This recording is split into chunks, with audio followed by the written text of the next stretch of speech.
It is a complex story with a lot of backstory, and the novel uses George Smiley's memory, and you can't do a lot of memory on screen. Flashback becomes a bore.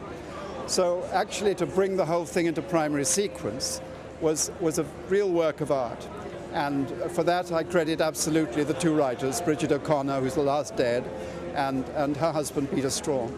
And once I saw their script, I realized that we'd really got something going. And so any misgivings I had disappeared. There's a mole right at the top of the circus. He's been there for years. The book has such a huge following and has enjoyed, you know, sort of it's been a bestseller, you know, all these years. And then, of course, Alec Guinness made the character very famous in the 70s.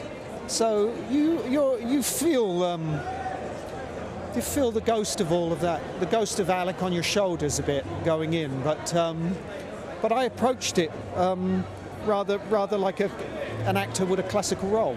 You know, there have been other Hamlets, but you can't let that.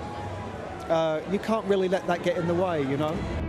He's a fanatic, and the fanatic is always concealing a secret.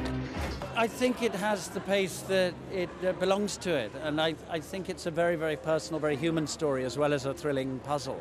What I think Thomas Alfredson has done brilliantly, and it's quite difficult to do with a really good book, because it's easier with a bad book because you can rip it to bits and start all over again, but a good book is very difficult to move from literature to pure cinema. And he has managed to do it, and I think that's a massive achievement. It's quite challenging to see, and a lot of things are happening, but in a still way. And it's, I used to say it's like intellectual 3D. I need you to do something. You have to assume they're watching.